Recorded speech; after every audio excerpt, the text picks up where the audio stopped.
दक्षिण करना, इसके सिग्नल इधर से आ रहे हैं, है? जब हमारा एंटीना ही नहीं है तो भैया सिग्नल कहां से बढ़िया है? एंटीना साफ है, सिग्नल कभी अच्छे आ ही नहीं सकते। बोलो गोविंद भगवान की।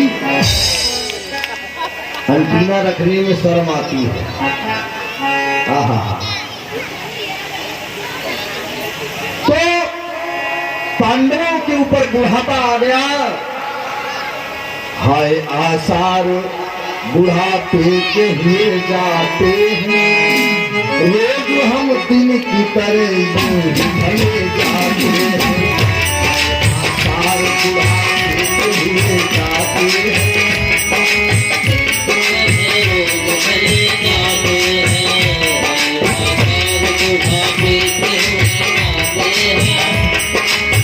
रोज हम दिन की तरह ढले जाते हैं।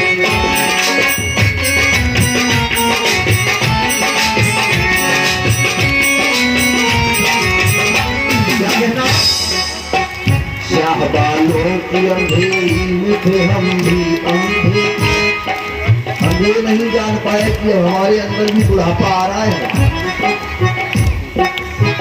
श्याह बालों की अंधेरी में थे हम भी अंधे, ख्वाब में ये न सोचा डूबे जाते हैं, ख्वाब में ये न सोचा डूबे जाते हैं।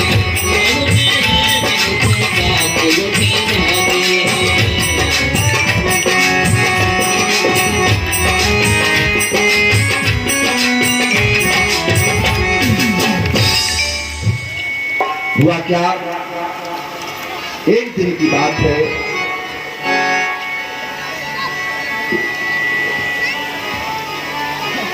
इधर तो ये पांडवों का हाल है और दुर्योधन बड़ा हुआ है कुरुक्षेत्र में। तो अश्वत्थामा गया। अश्वत्थामा ने दुर्योधन से कहा, महाराज आपकी अंतिम इच्छा क्या है, वो मैं पूरी कर सकता हूं। दुर्योधन ने कहा, तुम क्या पूरी कर पाओगे, लड़ते लड़ते हमारा जीवन चला गया, लेकिन हमने अपने दुश्मन को नहीं मार पाया, तुम क्या कर सकते हो? अश्वत्थामा ने कहा, महाराज अगर तुम कहो तो मैं कर सकता, मुझ में है क्षमता। कुलपति ने कहा, अरे द्रोणी अश्वत्थामा, ये क्षत्रियों की कथा है, हमारे वीरों की कथा है। कहा, अगर तुमने हमारी इच्छा को पूर्ण कर दिया तो मैं अपने आधे राज्य का तुमको मालिक बनाऊंगा। तो क्या, पांडवों के शीशों को काट करके लाना है, ये आदेश किया दुर्योधन ने। दुर्योधन ने कहा, पांडवों के शीशों को काट के लाना है। तो अश्वत्थामा ने, ठीक है मैं जाऊंगा, लेकिन भगवान सब जानते, तन की जाने मन की जाने, जाने चित्त की चोरी, ऐसे प्रभु से ताज को जिनके हाथ में डोरी। भगवान कन्हैया ने अपनी लीला को पलटा। तुरंत केशव ने भोलेनाथ को आदेश किया, भोलेनाथ जाओ धर्मराज जी के महल के दरवाजे पर ड्यूटी लगाओ और उस दरवाजे से किसी को जाने मत देना।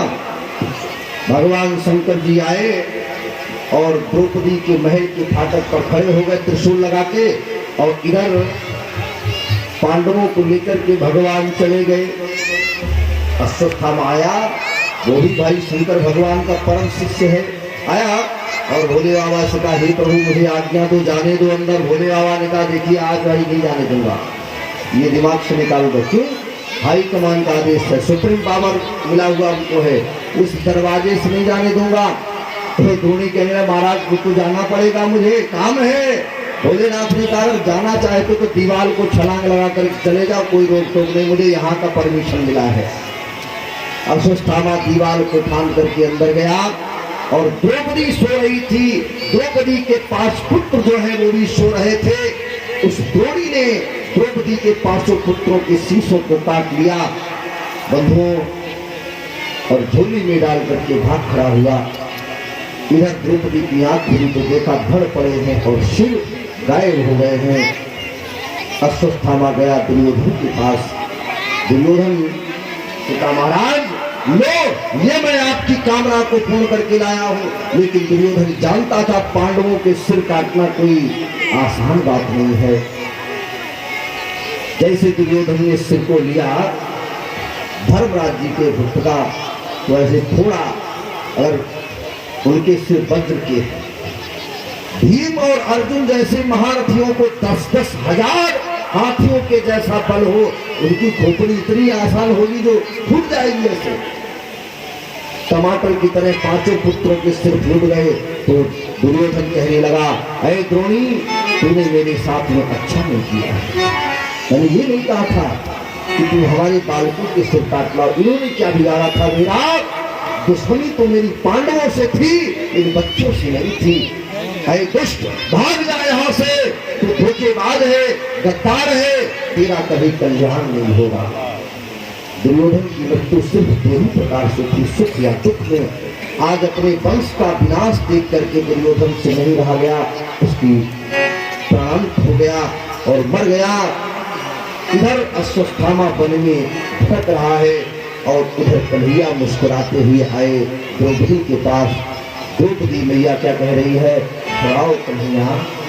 अरे मुरारी श्याम आ जाओ, मेरे घन श्याम आ जाओ, मुरारी श्याम आ जाओ, मेरे घन श्याम आ जाओ,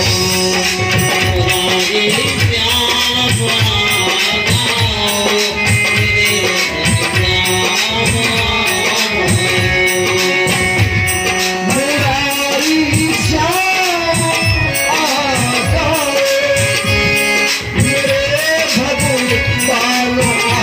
जाओ,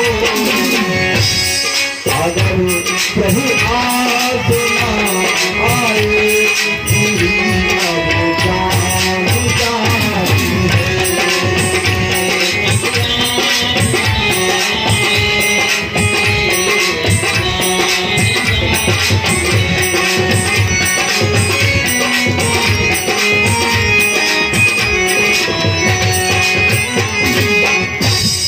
भगवान कन्हैया पांडवों को लेकर के द्रौपदी के सामने प्रकट हुए। द्रौपदी ने कहा, कन्हैया वाह, तेरी लीला बड़ी अपार है, और भी कुछ बाकी हो वो भी कर डालो, और भी कुछ बाकी हो वो भी कर डालो। मुस्कुराते हुए कन्हैया ने अपनी बहन द्रौपदी को